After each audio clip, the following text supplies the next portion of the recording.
প্রিয় দর্শক, শুভ সন্ধ্যা। আজকে আমরা আমাদের একজন অতিথির কাছে কিছু বিষয় নিয়ে জানব। বিশেষ করে প্রফেসর ইউনূসের জাতিসংঘের সাধারণ পরিষদে অংশগ্রহণ নিয়ে। এবং আমাদের আজকের অতিথিকে আপনারা চেনেন, জানেন এবং দেখেছেন আমার কিছুদিন আগের একটা এপিসোডে। ডক্টর খলিলুর রহমান, যিনি জাতিসংঘে কাজ করে এসছেন, নানা আন্তর্জাতিক সংস্থায় কাজ করে এসছেন, একজন সফল কূটনীতিক ছিলেন এবং এখন অবসর জীবন কাটাচ্ছেন আমেরিকাতে। ডক্টর খলিলুর রহমান, স্বাগতম। আমরা গত এপিসোডে অনেক ধরনের ফিডব্যাক পেয়েছি, ভালো ফিডব্যাক পেয়েছি এবং এর মধ্যে খুব ইন্টারেস্টিং ফিডব্যাক ছিল আপনার সাবেক সহকর্মীদের কাছে থেকে। অনেকেই বলেছেন যে আপনি যেন আবার সক্রিয় হন কূটনীতিতে, আন্তর্জাতিক কূটনীতিতে সক্রিয় হন এবং এই সরকারকে যেন সাহায্য করেন। এইরকম ফিডব্যাক এসছে এবং অনেকেই আমার সাথে যোগাযোগ করেছে লাইভের সময়, এমনকি পরেও। তাদের মধ্যে অনেকেই রাষ্ট্রদূত হিসাবে কাজ করছেন বাংলাদেশে, যে তারা বলেছেন আপনার সাথে কাজ করতেন, আপনার টিমে কাজ করতেন এবং তারাও চায় যে আপনি সক্রিয় হন এবং আমাকে জানাতে বলেছেন আপনাকে যে আপনার সহকর্মীরা, আপনার ছাত্ররা ভালো কাজ করছে এবং আপনার কথা মনে আছে। আপনাকে আবার স্বাগতম ডক্টর খলিলুর রহমান। আপনাকে অসংখ্য ধন্যবাদ আমাকে পুনর্বার আমন্ত্রণ জানানোর জন্য। প্রায় 600,000 মানে 6 লক্ষ শ্রোতা দর্শক সেই এপিসোডটা দেখেছিলেন। আমি এত বড় একটা সংখ্যা আন্দাজ করতে পারিনি আগে থেকে। শ্রোতা এবং দর্শকদেরকে আমি আমার সালাম এবং শুভেচ্ছা জানাচ্ছি। আমিও বেশ কিছু ফিডব্যাক পেয়েছি। আমি মন্তব্যগুলি পড়েছি, প্রায় 4,500 মন্তব্য এসেছে। অনেকে প্রশংসা করেছেন, প্রশংসায় কে না খুশি হয়, আমিও খুশি হয়েছি। অনেকে অনেক প্রশ্ন করেছেন, গুরুত্বপূর্ণ প্রশ্ন। এই বিষয়টিতে জনমনে যে নানান ধরনের প্রশ্ন আছে, বিপুল আগ্রহ, সেটা আমরা দেখতে পেয়েছি। কিছু কিছু প্রশ্ন এসেছে বাংলা ভাষায়, কিন্তু ভাষার ব্যবহার দেখে মনে হচ্ছে এটা সম্ভবত বাংলাদেশ থেকে নয়। ঠিক আছে, তবু আমি আনন্দিত এই কারণে যে তারা 6 ঘন্টার একটা লম্বা আলোচনা শুনেছেন এবং সেটা নিয়ে মন্তব্য করেছেন। আমরা ভবিষ্যতে আশা করব যে আপনারা আমাদের কথা শোনেন, বাংলাদেশের কথা শোনেন, আমাদের দৃষ্টিভঙ্গি, আমরা কোন দৃষ্টিকোণ থেকে বলছি, কোন যুক্তিতে বলছি, সেগুলো আপনারা জানার চেষ্টা করেন এবং অবশ্যই আপনারা কমেন্ট করবেন, গঠনমূলক কমেন্ট করবেন, যুক্তি দিয়ে করবেন, আমরাও শুনবো। এই যে আমাদের পরস্পরের কথা শোনা, একটা ভালো বোঝাপড়া হওয়া জনগণের মধ্যে, এর মাধ্যমে একটা সুন্দর, সফল এবং দীর্ঘমেয়াদী টেকসই সম্পর্ক স্থাপন করা যায়। যে কোনো জাতীয় নীতি, সেটা স্থানীয় হোক, পররাষ্ট্র হোক, জনসম্মতিতেই তো হয়। তো সুতরাং এই যে আমাদের মন্তব্য বা আমাদের কথাবার্তা শোনা, এই প্রক্রিয়াটা কিন্তু চালিয়ে যেতে হবে। আমি তাদেরকেও ধন্যবাদ জানাচ্ছি। একটা জিনিস দর্শকরা বোধহয় জানেন না, যেটা আমি গত এপিসোডে বলবো বলে মনে করেছিলাম কিন্তু পরে বলা হয়নি। সেটা হচ্ছে যে আমাদের ডক্টর খলিলুর রহমান এবং আমাদের আরেকজন প্রিয় মানুষ মাহমুদুর রহমান, দুজনে বন্ধু, একসাথে পড়াশোনা করেছেন ঢাকা কলেজে। তো আপনার এপিসোড শোনার পরে মাহমুদ ভাই আমাকে ফোন করেছেন এবং ফোন করে খুবই উচ্ছ্বসিত প্রশংসা করেছেন এবং ন্যাচারালি উনি তো আপনাকে এইভাবে হঠাৎ করে ইউটিউবে দেখবেন এটা সম্ভবত উনি আশা করেননি। আমরা আমাদের আলোচনায় ফিরে যাই। আমাদের আজকের আলোচনার বিষয় যে জাতিসংঘ সাধারণ পরিষদ, এবং আমরা জানি যে খলিল ভাই আপনি জাতিসংঘ সাধারণ পরিষদে অংশ নিয়েছেন প্রায় 18টা, বিশাল অভিজ্ঞতা। আমরা জানবো যে আসলে ওখানে কি হয়, আলোচনা কি হয়, এটার গুরুত্ব কি। তার আগে আমার খুব বেসিক একটা প্রশ্ন, যেটা এটা মনে হতে পারে যে একটা বোকার মতো প্রশ্ন, বাট এটা জানা দরকার আমার জন্য, যে জাতিসংঘে আমরা কেন থাকি, মানে জাতিসংঘের সদস্য পদে এটা কি মিন করে একটা দেশের জন্য? এটা আসলে কিন্তু একটা গুরুত্বপূর্ণ প্রশ্ন। অনেকেই এটার গুরুত্বটা ঠিক মতন বুঝতে পারেন না। আমিও ঠিক বোঝাতে পারবো কিনা জানি না, তবু আমি বলছি। মোটা দাগে জাতিসংঘ হচ্ছে স্বাধীন দেশগুলোর একটা আন্তর্জাতিক সংস্থা, যেখানে দেশগুলো সার্বভৌমত্ব সমতার ভিত্তিতে পরস্পরের সঙ্গে ডিল করে। দুটো কথা মনে রাখবেন, স্বাধীন এবং সার্বভৌম। স্বাধীন দেশগুলো সার্বভৌম সমতার ভিত্তিতে তাদের পারস্পরিক কাজকর্ম নির্বাহ করে। এই যে আমরা জাতিসংঘে আজকে 193টি সদস্য, তারা কি করে সদস্য হলো? প্রক্রিয়াটা হচ্ছে যে কোনো দেশ যদি জাতিসংঘের সদস্য পদ পেতে চায়, তাহলে তাকে একটা দরখাস্ত করতে হয় জাতিসংঘের মহাসচিবের কাছে, এবং তিনি এই দরখাস্তটা পাঠিয়ে দেন প্রথমে নিরাপত্তা পরিষদে। যদিও জাতিসংঘের সকল সদস্যই সমান, ওই যে সার্বভৌম সমতার কথা বললাম, কিন্তু এই সমানের মধ্যে কিছু অসমান আছে। জাতিসংঘ সাধারণ পরিষদে সকলেই সমান, সবার এক ভোট, কিন্তু নিরাপত্তা পরিষদে 5টি দেশের ভিটো ক্ষমতা আছে, তারা স্থায়ী সদস্য। ভিটো ক্ষমতা হচ্ছে কি, এই 5টি দেশের যে কোনো একটি দেশ কোনো একটা প্রস্তাব যদি না করে দেয়, সেই প্রস্তাব আর পাশ হয় না। তো এই যে দরখাস্তটা যখন নিরাপত্তা পরিষদে যায়, তখন মেজরিটি, সিম্পল মেজরিটি এটা অ্যাপ্রুভ করতে হয়, কিন্তু ওই 5 জনের প্রত্যেকের সম্মতিটা।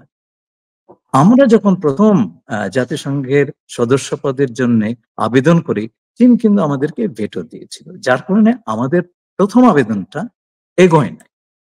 তো ধরুন চীন যখন আমাদেরকে আর ভেটো দিল না, তখন কি হলো, এইটা চলে গেল আপনার সাধারণ পরিষদে।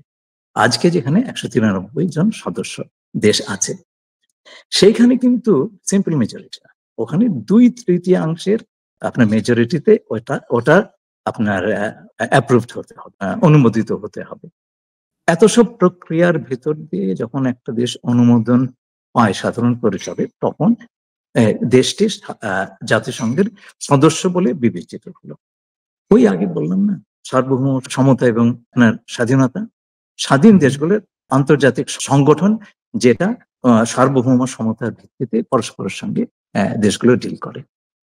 আপনি যদি ভুটানের সরকারি কাগজপত্র ঘেঁটে দেখেন, দেখবেন যে জাতিসংঘে সদস্য হবার জন্য তাদের প্রথম যে কারণটা ছিল, অনেক কারণ দিয়েছে, প্রথম কারণটা হচ্ছে সার্বভৌম সমতা, এবং এ কারণেই তারা জাতিসংঘের সদস্য হতে চেয়েছে, এটা একটা প্রধান কারণ, এবং 71 সালে সেই সদস্যপদ পেল। কাছাকাছি দেশ সিকিম তখনও স্বাধীন, যদিও ভারতের সঙ্গে 1950 সালের একটা চুক্তি অনুযায়ী তাদের প্রতিরক্ষা, পররাষ্ট্র এবং যোগাযোগ ব্যবস্থার দায়িত্ব ভারতের হাতে ছিল, কিন্তু সে একটা স্বাধীন দেশ ছিল। সিকিমের রাজা, স্থানীয় ভাষায় চৌগিয়াল সম্ভবত উদ্বিগ্ন ছিলেন যে তার দেশ আদৌ স্বাধীন হিসেবে টিকতে পারবে কিনা। চৌগিয়াল তার দেশকে জাতিসংঘের সদস্য হিসেবে অনুমোদিত করানোর প্রক্রিয়াটা শুরু করবার চিন্তা করেছিলেন ভুটানের সদস্যপদ প্রাপ্তির পরে। কিন্তু তিনি কিছু করবার আগে ভারত 1973 সালে সিকিমের দায়িত্বভার গ্রহণ করে, এবং 75 সালে সিকিম ভারতে বিলীন হয়ে যায়। এই যে আমি দুটো দেশের কথা বললাম, ভুটান তার স্বাধীনতাটা ধরে রাখতে পেরেছে এবং সিকিম ধরে রাখতে পারেনি। আপনার খেয়াল আছে, সাদ্দাম হোসেনের সময় ইরাক কুয়েত আক্রমণ করেছিল, এবং কুয়েত দখল করে সাদ্দাম হোসেন ঘোষণা করেছিলেন যে দেশটি এখন থেকে ইরাকের 19তম প্রভিন্স বা প্রদেশ হিসাবে গণ্য হবে। এটা টেকে নাই। নিরাপত্তা পরিষদ বৈঠক করে সিদ্ধান্ত নেয় যে জোরপূর্বক তারা বল প্রয়োগের মাধ্যমে তারা ইরাককে কুয়েত থেকে তাড়িয়ে দেবে। নিরাপত্তা পরিষদের ওই সভাতে আমি ব্যক্তিগতভাবে উপস্থিত ছিলাম যখন সিদ্ধান্তটি হয়, এবং সাদ্দাম হোসেনকে চলে যেতে হয়, কুয়েত তার স্বাধীনতা ফেরত পায়। তো আমি এ পর্যন্ত জাতিসংঘের কোন সদস্য দেশকে অন্য কেউ দখল করেছে, যেমন আমেরিকা দখল করেছে ইরাক বা আফগানিস্তান, কিন্তু দখলদারি ছেড়েও দিতে হয়েছে, এবং সেই দেশগুলোকে তার নিজের দেশে অন্তর্গত করতে পারেনি, বা সেরকম ঘটনা ঘটেনি। তো সেই হিসেবে জাতিসংঘের সদস্য পদ আহ, একটা দেশের স্বাধীনতা এবং সার্বভৌমত্ব রক্ষার এক ধরনের একটা রক্ষা কবচ। আসল রক্ষা কবচ তো জনগণ, সেটা তো আমরা আমাদের দেশে দেখি। এই প্রসঙ্গে কিন্তু আরেকটা জিনিস আমার হঠাৎ করে, আমি সরি টু ইন্টারাপ্ট, হঠাৎ করে মনে আসলো যে ধরেন কোন একটা দেশের অংশ যদি দখল করে নেয়, যেমন ধরেন ক্রিমিয়া দখল করে নিল রাশিয়া, এখানে জাতিসংঘ কি ভূমিকা পালন করবে? দেখুন, আমি আগেই বলেছি যে জাতিসংঘে পাঁচটি আপনার নিরাপত্তা পরিষদে পাঁচটি স্থায়ী সদস্য আছেন যাদের ভিটো পাওয়ার আছে।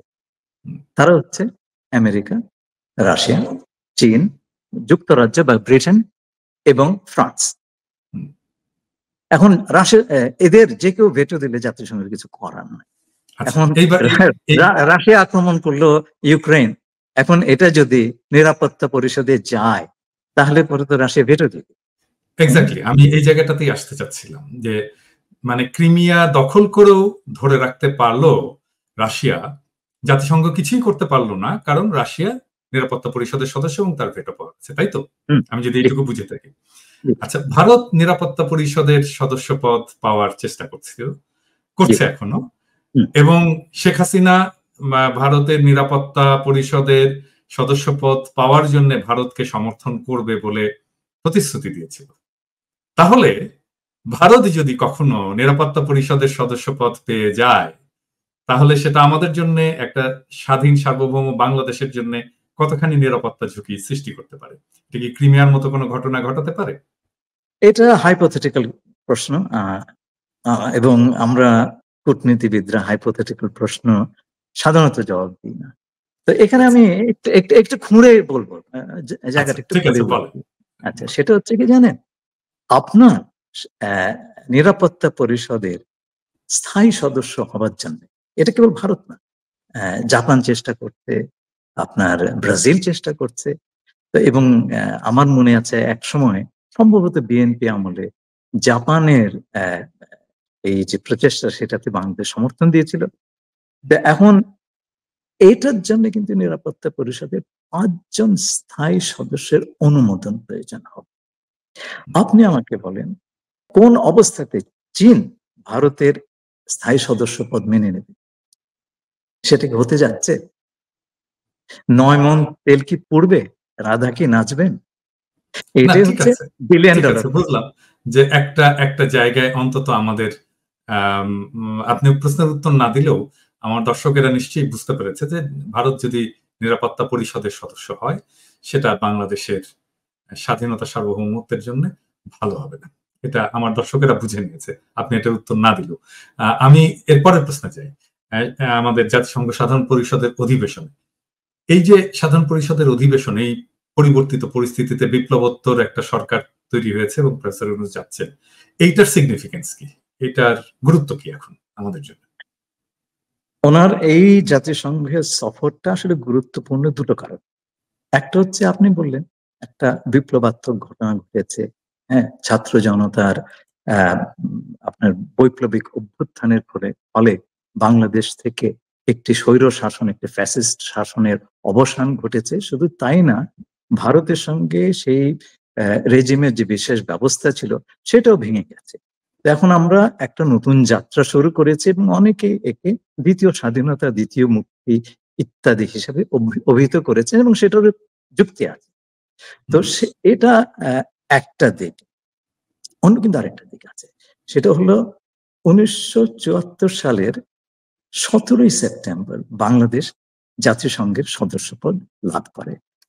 আজকে থেকে ঠিক 50 বছর আগে। এটা কিন্তু বাংলাদেশের জাতিসংঘের 50তম বর্ষপূর্তি।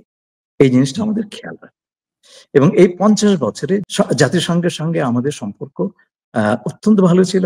আমরা জাতিসংঘের কাছ থেকে বিশেষ করে স্বাধীনতার পরবর্তী সময়ে যথেষ্ট সহযোগিতা লাভ করেছি। আমরাও জাতিসংঘের কাজকর্মে কন্ট্রিবিউট করেছি। জাতিসংঘের দুটো প্রধান বিষয় হচ্ছে শান্তি এবং প্রগতি। শান্তির ব্যাপারে আমাদের জাতিসংঘের শান্তিরক্ষা বাহিনীতে, শান্তিরক্ষা কার্যক্রমে আমরা অংশ নিয়েছি অত্যন্ত গৌরবের সাথে। আর প্রগতি বা উন্নয়নের দিক থেকে বাংলাদেশ দীর্ঘ 50 বছর ধরে স্বল্পোন্নত জাতি সমূহ, এলডিসি, তাদের নেতৃত্ব দিয়ে এসেছে এবং এই পুরো সময়টা ধরে আন্তর্জাতিক সম্প্রদায়ের সঙ্গে নেগোসিয়েশন করে এলডিসিদের জন্য নানান ধরনের সুবিধা আদায় করেছে, এবং যার ফলে আজকে অনেকগুলো এলডিসি লিস্ট থেকে বেরিয়ে তারা এখন উন্নয়নশীল রাষ্ট্রের খাতায় নাম লেখাচ্ছে, আমরাও তার মধ্যে একটি। আচ্ছা, এই যে সামনের সফর প্রফেসর ইউনূসের, এখানে উনি কি কি করবেন বা করতে পারেন জাতিসংঘের চেয়ে, কি কি কাজ করবেন? মানে আপনি তো জানেন যে মানে একটা একটা রুটিন থাকে, তৈরি থাকে এটা আগে থেকে, তো সেগুলো কি হতে পারে? এগুলো হচ্ছে স্ট্যান্ডার্ড অপারেটিং প্রসিডিওর। তো আমাদের যারা ফরেন অফিসের কলিগ আছেন তার এই বিষয়ে অত্যন্ত অভিজ্ঞ, মেধাবী অফিসাররা তাদের দক্ষতা দিয়ে, অভিজ্ঞতা দিয়ে এই সফরটিকে খুব সার্থক করবেন, এই সম্পর্কে আমার কোনো সন্দেহ নেই। তো এখানে আসলে 3 রকমের কাজ ডক্টর ইউনূসের সামনে। প্রথমটা হচ্ছে জাতিসংঘ সাধারণ পরিষদের অধিবেশনে তার ভাষণ। এটা খুব মূল্যবান জিনিস। এই পরিবর্তিত পরিস্থিতিতে আমরা কিভাবে রাষ্ট্র গঠন করব? রাষ্ট্রটা তো আমাদের ঠিক মতন গঠন করাই হয়নি। সেটা আমরা এখন কি করে করব? দুনিয়ার সঙ্গে আমরা কি করে চলবো? আমাদের পররাষ্ট্র নীতি একটা আত্মনির্ভরশীল পররাষ্ট্র নীতি আমরা কিভাবে প্রণয়ন করব এবং বাস্তবায়ন করব? এই পৃথিবীর অন্যান্য দেশ থেকে আমাদের চাওয়া পাওয়ার কি আছে? এই বিভিন্ন বিষয় নিয়ে আমরা এবং বিভিন্ন ইস্যুতে আমাদের অবস্থান কি? প্রধান বিষয়গুলোতে। এইগুলোই আপনার এই বক্তব্যে উঠে আসবে। দ্বিতীয়, আমি বক্তব্যের ব্যাপারে একটু পরে বিস্তারিতই বলবো। দ্বিতীয় জিনিসটা হচ্ছে উনি, এটা কাস্টমারি, জাতিসংঘের মহাসচিবের সঙ্গে সাক্ষাৎ করবেন। আপনি জানেন মহাসচিব আমাদের আন্দোলনে ইতিহাসের সপক্ষে ছিলেন। এটা প্রফেসর ইউনূসে জানেন, এবং এটা তাকে ব্যক্তিগতভাবে ধন্যবাদ দেওয়ার একটা সুযোগ। তিনি হয়তো তাই দিবেন। এবং অন্যান্য এখানে দর্শকদেরকে মনে করিয়ে দিতে চাই যে সেইখানে আপনার একটা ক্রুশিয়াল রোল ছিল, এবং সেই দিনগুলোর কথা আমার মনে আছে যে কিভাবে আপনার সাবেক সহকর্মীদের মাধ্যমে আপনি এই জায়গায় ভূমিকা রেখেছিলেন। সেটা হয়তো আমরা কোনো এক সময় বলবো আর কি সবাইকে। Thank you. এবং সবশেষে এবং খুব গুরুত্বপূর্ণ যেটা হচ্ছে উনি ওই সময়টাতে আপনার বিভিন্ন রিসেপশনে বা বিভিন্ন সভার সময়ে বিশ্বের বিভিন্ন গুরুত্বপূর্ণ ব্যক্তি, রাষ্ট্রপ্রধান, আপনার সরকার প্রধান, এদের সঙ্গে ওনার সাক্ষাৎ হবে, এবং সেই সাক্ষাৎগুলোতে উনি কি আলাপ করবেন সেটাও খুব আমাদের জন্য ভেরি সিগনিফিকেন্ট। তো এই যে উনি, জি শেষ করেন প্লিজ। তো এই যে ধরেন আপনি ওখানে ধরুন 20 জন খুব ইম্পর্টেন্ট আপনার রাষ্ট্র প্রধান, সরকার প্রধানের সঙ্গে দেখা হলো। তো এখন মনে করেন উনি যদি আলাদা করে দেখা করতে যেতেন, ওনার তো 20টা সফর করতে, তাই না? তো এই যে এক জায়গাতে দেখা হচ্ছে এবং আমাদের এই অবস্থাতে তাদের সঙ্গে একটা কথা বলবার সুযোগ হয়েছে, এটা একটা বড় সুযোগ। আমি শিওর উনি তো সারা জীবন ব্যাপী বিখ্যাত লোকদের সঙ্গে ওঠা বসা করেছেন, এবং এই সুযোগটা উনি 100% উনি ব্যবহার করবেন, এই সম্পর্কে আমার কোনো সন্দেহ নেই। অবশ্যই, অবশ্যই। উনি যে বক্তৃতাটা দেবেন সেখানে কি কি থাকতে পারে বিষয় হিসাবে, বা উনার বক্তব্যের স্পিরিট হিসাবে কি থাকতে পারে বা থাকা উচিত বলে মনে করেন? ওই যে বললাম না, একটা পরিবর্তিত পরিস্থিতি, উনি একটা বিপ্লবাত্মক পরিস্থিতিতে উনি এসেছেন এখানটাতে। আচ্ছা, আমাকে এই জিনিসটা মনে করিয়ে দেয় 1974 সালে যখন আমরা বাংলাদেশের সদস্যপদ যখন আমরা পেলাম, তখন শেখ মুজিব যে বক্তৃতাটা দিয়েছিলেন আমার সেটার কথা মনে পড়ে। একটু পিছিয়ে ফিরে যাই এই জায়গাতে। আপনাকে একটু আগে বললাম না স্বাধীনতা এবং সার্বভৌমত্বের কথাটা? আচ্ছা, 1971 সালের 16 ডিসেম্বর আরেকটা ঘটনা বলা প্রয়োজন মনে করছি। ওই দিন বিকেলে প্রফেসর আনিসুজ্জামান, বিখ্যাত পণ্ডিত ব্যক্তি, এখন আর আমাদের মধ্যে নেই উনি, এবং প্রফেসর খান সারোয়ার মুর্শেদ, উনি একজন প্রখ্যাত অধ্যাপক ছিলেন, পণ্ডিত মানুষ, আমাকে খুব স্নেহ করতেন।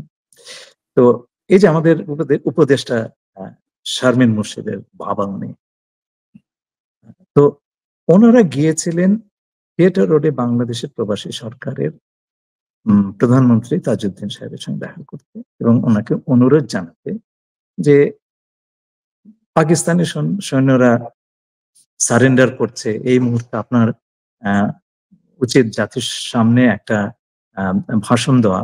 তো উনি বললেন তথাস্তু, আপনারা তৈরি করেন। তো দুজনে ওটা মুসাবিদা করা শুরু করলেন। এমন সময় একটা ফোন কল।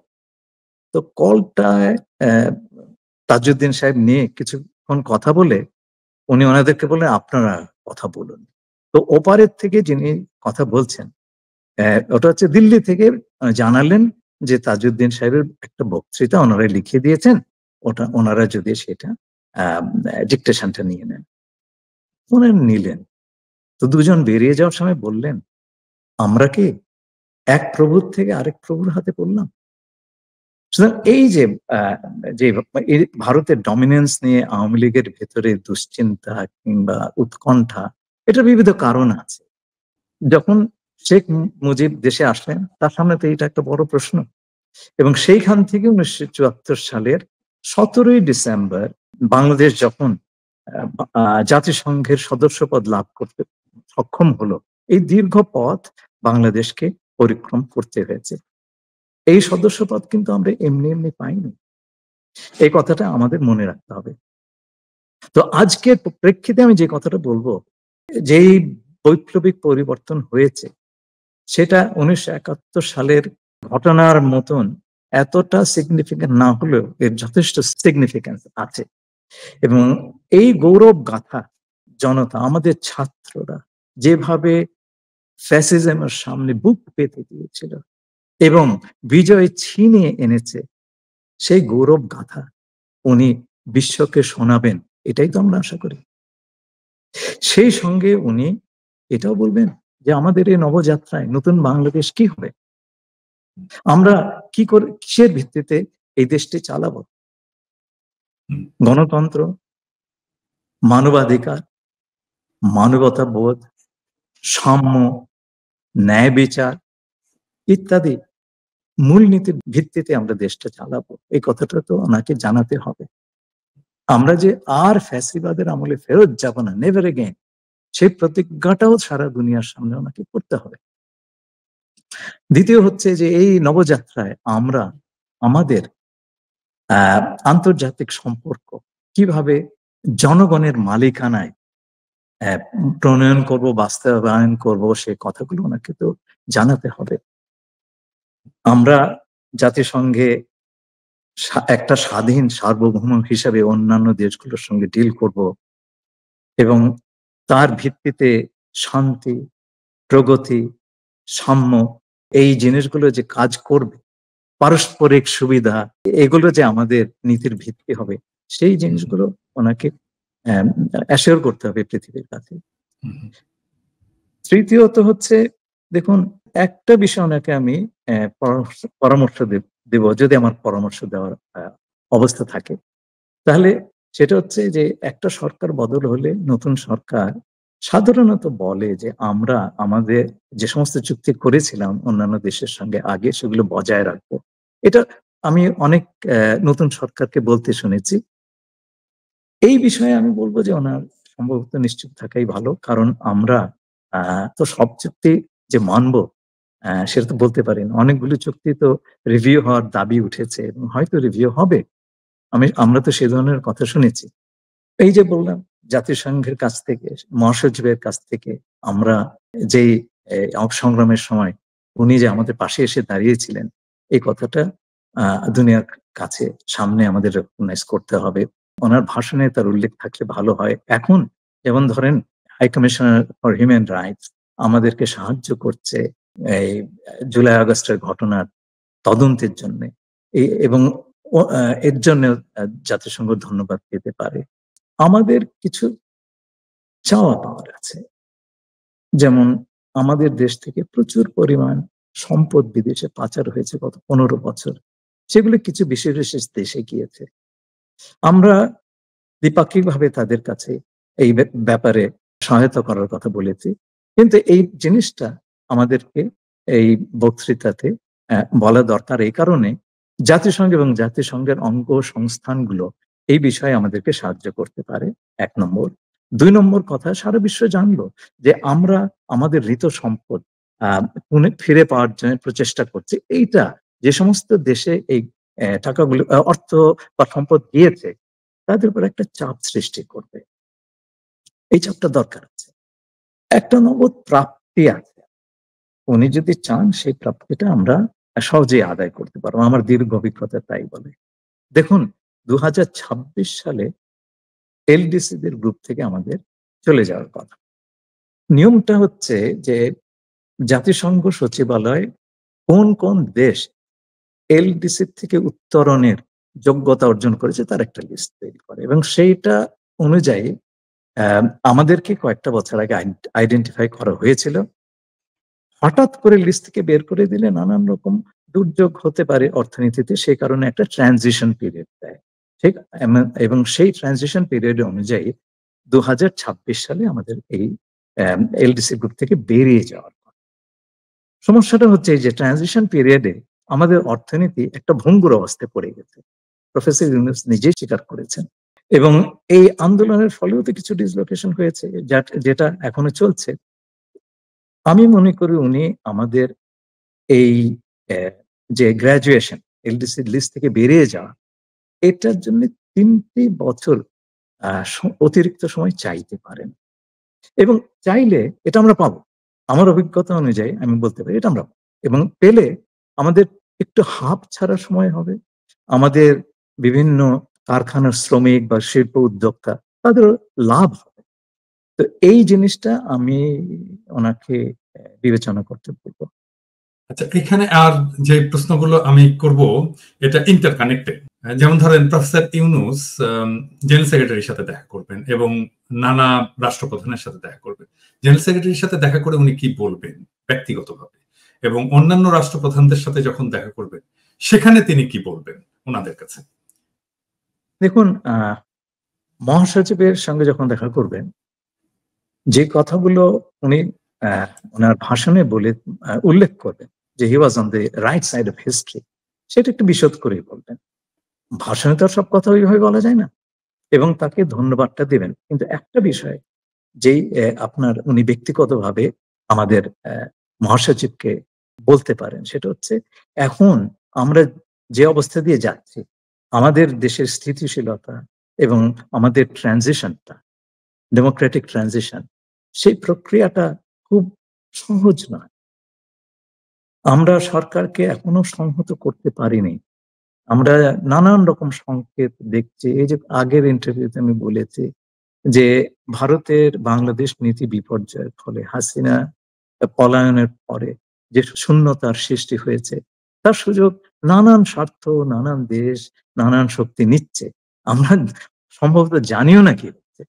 তো এই অবস্থাতে আমাদের স্থিতিশীলতাটা খুব প্রয়োজন, এবং আগামী দিনগুলোতে আমাদের ট্রানজিশনের সাপোর্টটা খুব প্রয়োজন। উনি মহাসচিবকে বলতে পারেন যে মহাসচিব, আপনি তো বিভিন্ন শক্তিশালী দেশের সঙ্গে সবসময় যোগাযোগ রাখেন, আপনি তাদেরকে আমাদের কথাটা বলবেন যে আমাদের এই যে স্থিতিশীলতা, আমাদের ট্রানজিশনে সাপোর্ট করা, এই কথাটা যেন ওনারা না ভুলে যান, ওনারা যেন একটা সক্রিয় ভূমিকা রাখেন।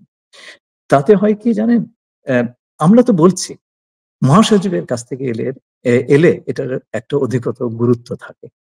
আচ্ছা, এই ছাড়া উনি বলতে পারেন যে দেখুন, আমরা পিস কিপিং এ যেই শান্তি রক্ষাতে যে ভূমিকা রেখেছি, সেটা তো সর্বজন স্বীকৃত। আমরা যাতে আরো বড় ভূমিকা রাখতে পারি সেই বিষয়ে উনি যেন সচেষ্ট থাকেন। তারপরে আপনার ধরেন এই জলবায়ুর সংকট, আমরা তো একটা ফ্রন্টলাইন স্টেট, এবং উনি জলবায়ুর সেক্টর থেকে একজন উপদেষ্টাও নিয়েছেন, যেটা খুব আশার কথা। এই বিষয়ে আগামী দিনগুলোতে আমরা যেন বিভিন্ন যে কমিটমেন্ট করা হয়েছে জলবায়ু সম্পর্কে বিভিন্ন কনফারেন্সগুলোতে, সেই অনুযায়ী আমরা যেন পূর্ণ সহযোগিতা পাই, সেই কাজে সহায়তার জন্য উনি মহাসচিবকে বলতে পারেন। আরো বললাম না, আমাদের ট্রানজিশনে ওনারা অলরেডি সাহায্য করছেন by helping with the investigations. এর বাইরে ইন্টারন্যাশনাল বেস্ট প্র্যাকটিসেস, যেমন সংবিধানের ব্যাপারে, নির্বাচনের ব্যাপারে, তারপরে আপনার পাবলিক অ্যাডমিনিস্ট্রেশন বা জনপ্রশাসনের ব্যাপারে জাতিসংঘের ব্যাপক অভিজ্ঞতা আছে।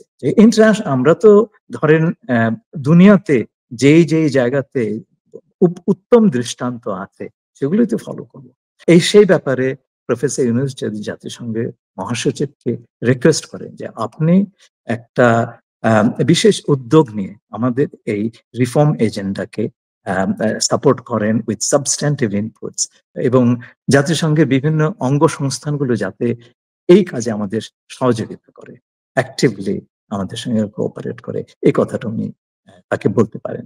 আরেকটি বিষয় হচ্ছে আমাদের যে ঋত সম্পদ বিভিন্ন জায়গায় পাচার করা হয়েছে, এই ব্যাপারে আমি আগেই বললাম যে জাতিসংঘ এবং তাদের অঙ্গ সংস্থা, তাদের বিভিন্ন মেকানিজম আছে, সেগুলো যেন বাংলাদেশকে, সেগুলোর মাধ্যমে যাতে বাংলাদেশকে সাহায্য করা হয়, সেই কথাটাও তিনি বলতে পারেন। আর অন্যান্য দেশের রাষ্ট্রপ্রধানদের সাথে যখন দেখা করবেন সেখানে তিনি কি বলবেন? সেখানে ধরেন আমাদের তো নানান রকম দেশের সঙ্গে নানান রকম স্বার্থ। এই যে জাতিসংঘের যারা ৫ জন স্থায়ী সদস্য, দুনিয়ার শান্তি, যুদ্ধ, বিগ্রহ ইত্যাদি সকল বিষয়ে তারা তাদের মতামত অত্যন্ত প্রয়োজন, ক্রুশিয়াল। উনি তাদের বিশেষ করে এই ৫টি রাষ্ট্রের যারা সরকার প্রধান বা পররাষ্ট্রমন্ত্রী যারাই আসেন, তাদের কাছে উনি এই আবেদনটাই রাখতে পারেন যে বাংলাদেশের শান্তি এবং স্থিতিশীলতার ব্যাপারে তারা যেন আমাদেরকে সর্বাত্মক সমর্থন দেন। আমাদের যে ট্রানজিশনটা হচ্ছে, সেই ট্রানজিশনের ব্যাপারে তারা যেন সমর্থনের বিষয়ে অবিচল থাকেন। এই জিনিসটা তাদেরকে উনি বলতে পারেন। এটা বলাটা খুব প্রয়োজন। দ্বিতীয়, উনি অনেকগুলো দেশের রাষ্ট্রপ্রধান, সরকার প্রধানের সঙ্গে তার দেখা হবে, যারা ধরেন আমাদের দেশের ট্র্যাডিশনালি আপনার ডোনার কান্ট্রিজ হিসেবে পরিচিত। এই সময়টাতে আমাদের যে আর্থিক প্রয়োজন, আমাদের যে বৈদেশিক মুদ্রার সংকট ইত্যাদি, তাদের কাছে তিনি আমাদের ফিনান্সিয়াল সাপোর্ট, এই জিনিসটা উনি চাইতে পারেন। আর যাদের, ওই যে বললাম না, যাদের দেশে আমাদের পাচারকৃত অর্থ গেছে, তাদেরকে উনি ব্যক্তিগতভাবে বলতে পারেন যে আমাদেরকে এই বিষয়ে আপনারা সাহায্য করুন, এগুলো তো আমাদের টাকা, এগুলো ফেরত পাওয়ার একটা মেকানিজম আপনারা তৈরি করুন। অন্যান্য দেশের জন্য আপনারা করেছেন, আমাদের জন্য করুন। আমরা জানি যে বাংলাদেশ সরকার সম্ভবত মোদির সাথে একটা সাইড লাইন মিটিং করার জন্য রিকোয়েস্ট করেছিল। এখন এটা ভারতের পক্ষ থেকে সম্মতি দেওয়া হয়েছে কিনা আমি জানি না। আমি জানি না আপনার কাছে কোনো খবর আছে কিনা। সোফার আমরা যেটা জানি যে এখনো পর্যন্ত ভারতের তরফ থেকে কোনো সম্মতি দেওয়া হয়নি এবং এমন কোনো মিটিং হয়তো হচ্ছে না। কিন্তু স্টিল তারপরেও এখানে গেলে তো অনেকগুলো জায়গা থাকে যেখানে তাদের মধ্যে দেখা হতে পারে। যেমন ধরেন বাইডেন একটা তো ডিনার আয়োজন করবেনই, তো সেখানেও দেখা হতে পারে মোদির সাথে। তো মোদির সাথে যদি দেখা হয় বা কথা বলার সুযোগ হয়, তাহলে প্রফেসর ইউনূস মোদিকে কি বলতে পারেন বা বলা উচিত? দেখুন, ভারত যদি বলে যে এই মিটিংটা হবে, তাহলে তো খুব ভালো। উনি বাইল্যাটারাল বিষয়গুলি, দ্বিপাক্ষিক বিষয়গুলি নিয়ে উনি কথা বলবেন। উনি বলবেন উনি কি করে এগোচ্ছেন। ভারতও বলবে তার কনসার্ন গুলোর কথা, তার ইন্টারেস্টের কথা, এটা স্বাভাবিক। কিন্তু মিটিংটা যদি না হয়, মানে উনি তো চলে যাচ্ছেন ২-৪ দিনে, এর ভেতরে মিটিংটা যদি হয়ও, তাহলে তো বাইল্যাটারাল ইস্যুগুলো তো বলবেনই। বাট এটার বাইরে আর এমন কোন বিষয় আছে যেটা বলার দরকার, জরুরি? যেমন ধরেন শেখ হাসিনা আছে, শেখ হাসিনার নামে এতগুলো মামলা, এরকম একটা পতিত স্বৈর শাসক, ফ্যাসিস্ট, যার ভারতে থাকার কোনো বৈধ আইনে স্বীকৃত না, তার ভারতে থাকা, তার বৈধতা নাই। সে তো সেখানে রাজনৈতিক আশ্রয় প্রার্থীও না, তাকে রাজনৈতিক আশ্রয় দেওয়া হয়নি, এবং তার ভিসার জন্য, ভিসা থাকার কারণে বা ডিপ্লোম্যাটিক পাসপোর্ট থাকার কারণে যতদিন সে থাকতে পারে সেই সময়টাও পার হয়ে গেছে, ৪৫ দিন, আর তার তো ডিপ্লোম্যাটিক পাসপোর্ট তো রিভোক করা হয়েছে, নাই এটা।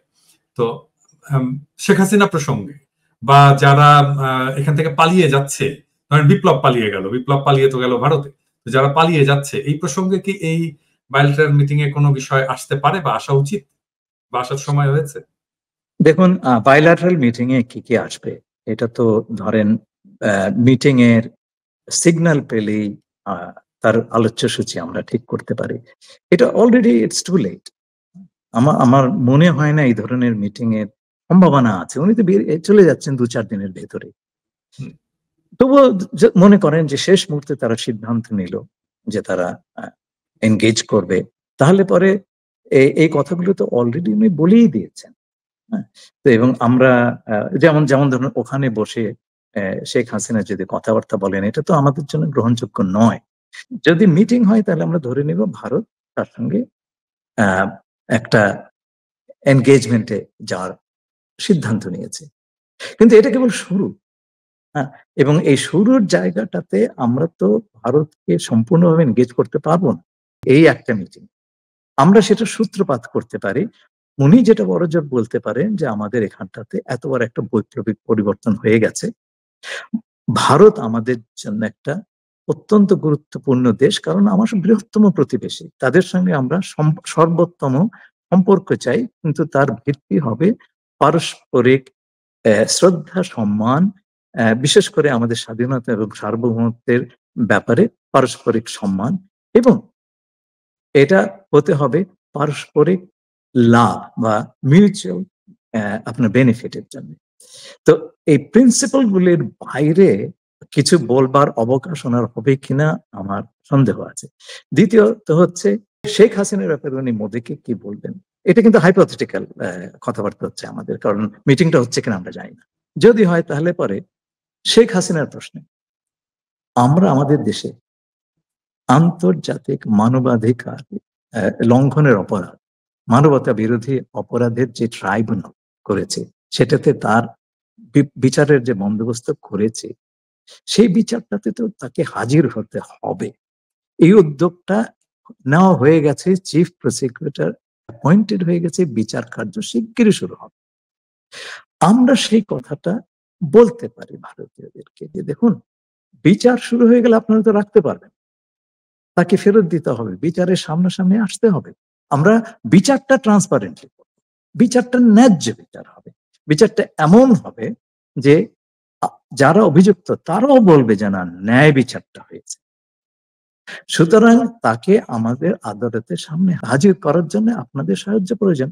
ততদিন আপনারা রাখছেন, যদিও আপনাদের সঙ্গে আমাদের যে প্রত্যর্পণ চুক্তিটা আছে সেই অনুযায়ী তো তার আসবার কথা, ঠিক আছে, আপনারা রাখছেন, কিন্তু বিচার শুরু হয়ে গেলে তাকে তো ফেরত পাঠাতে হবে, সেই কথাটি আপনারা স্মরণ রাখবেন এবং আমাদের বিচার পদ্ধতির প্রতি শ্রদ্ধা রেখে আপনারা তাকে সে সময় আমাদের এখান থেকে পাঠিয়ে দেবেন।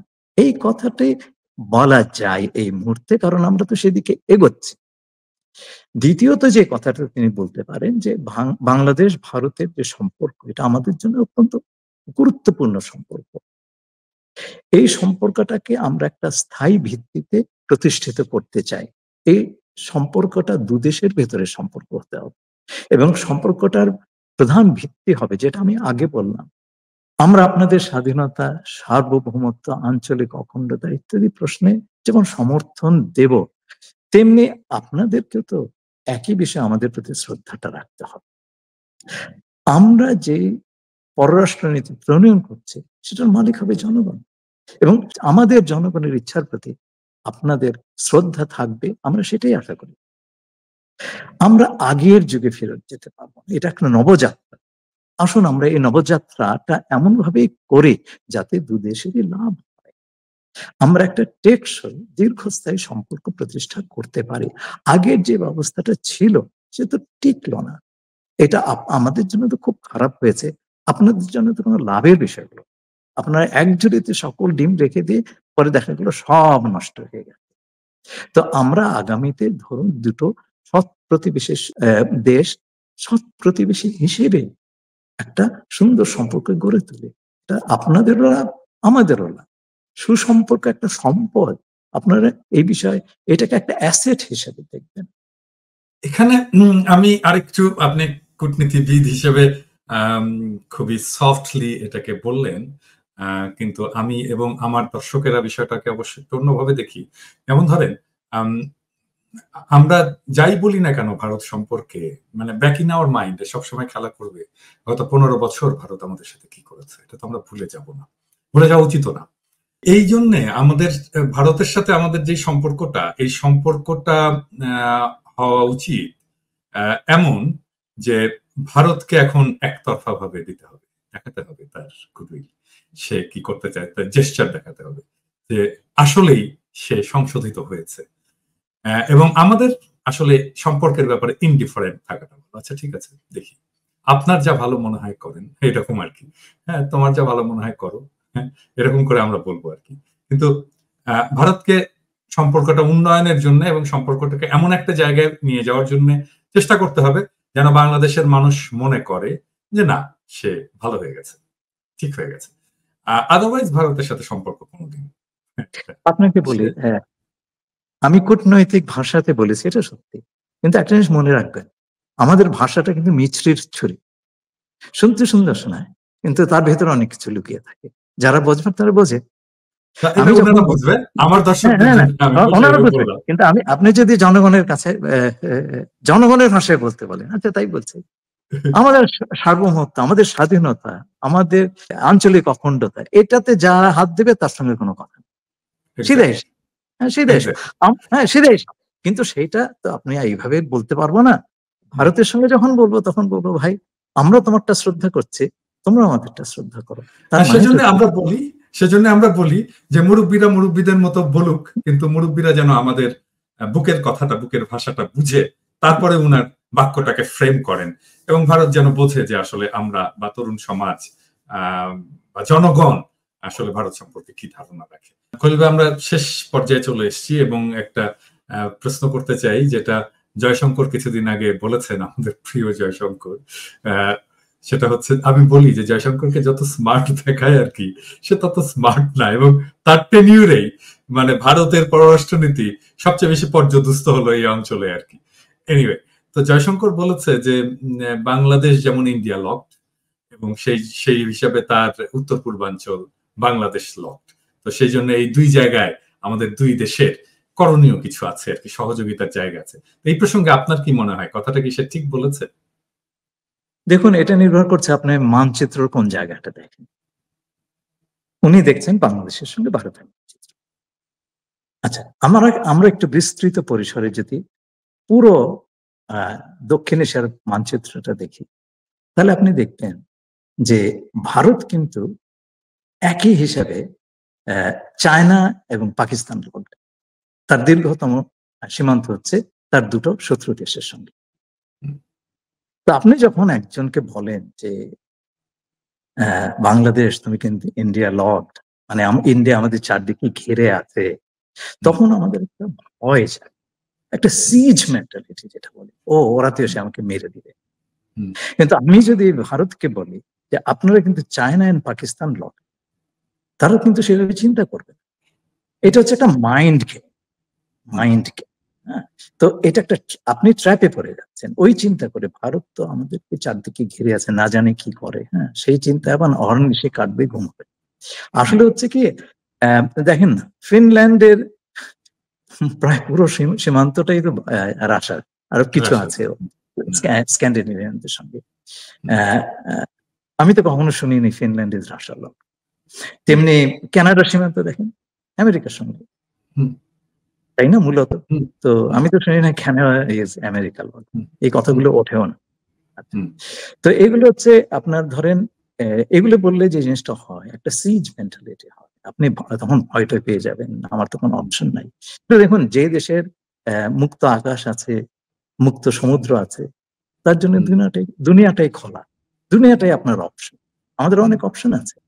তো সেই আমাদের আসলে চিন্তাটা এই অবরুদ্ধ করার কোনো কারণ নাই। আমি কোনো দেশকে কোনো দেশ দ্বারা, বাংলাদেশ কারো দ্বারা লকড, আমরা we are not locked by anything, we have options.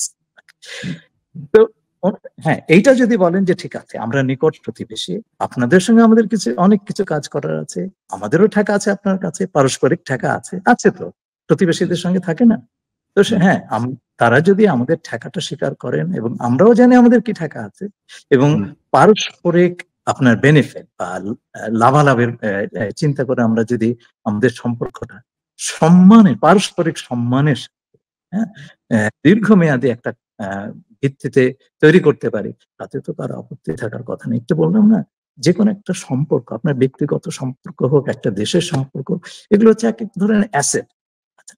আপনি একটা ভালো সম্পর্কের উপরে আপনি নির্ভরতা পান।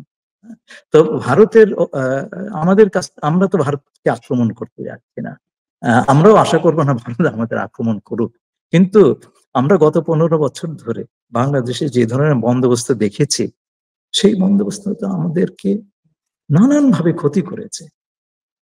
এবং এই বন্দোবস্তে শেখ হাসিনাকে ক্ষমতায় রাখার জন্য ভারত অনেক কিছু করেছে, সেটা আমরা সচক্ষে দেখেছি। তার দায় তো ভারতকে নিতে হবে, কেউ কারো দায় নেয় না, এটাই হচ্ছে দুনিয়াতে নিয়ম। কিন্তু আর যাই হোক, নতুন সম্পর্ক তৈরি করার উদ্যোগ এটা ভারতকেই নিতে হবে, বল তার কোর্টে, আমরা অপেক্ষা করব। তো এবং যদি এখন প্রাইম মিনিস্টার মোদির তরফ থেকে আমরা সাড়া পেতাম যে উনি দেখা করবেন আমাদের প্রধান উপদেষ্টার সঙ্গে, প্রফেসর ইউনূসের সঙ্গে, সেটা একটা উত্তম সংকেত হতো। যদি সেরকম সংকেত আমরা না পাই, তো ধরে নেব তারা মুখে যাই বলুক, তারা এখন আমাদের এনগেজ করার জন্য তৈরি নয়। তাদের অন্যান্য এজেন্ডা আছে, আমাদের সেটা জানতে হবে, বুঝতে হবে, সেই মতো আমাদের প্রস্তুতি থাকতে হবে। আপনাকে অনেক ধন্যবাদ খলিল ভাই। আমরা এর পরবর্তী এপিসোডে আরো নতুন বিষয় নিয়ে আলোচনা করব। আমাদের আন্তর্জাতিক রাজনীতিতে এবং পররাষ্ট্র নীতিতে অনেক বিষয় আছে যে বিষয়গুলো দর্শকরা জানতে চায়, এবং আপনি এত সহজভাবে এটা বুঝিয়ে বলেন যে দর্শকরা খুব আনন্দ পায় এবং মজা পায়। আমরা নেক্সট এপিসোডে আরো একটা নতুন বিষয় নিয়ে হয়তো আলাপ করব। আপনি ভালো থাকবেন। দর্শকদেরকে অনেক ধন্যবাদ। খলিল ভাই, আপনাকেও অনেক ধন্যবাদ আপনাকেও আমাদের ধন্যবাদ। উপস্থিতি আসার জন্য। শুভরাত্রি।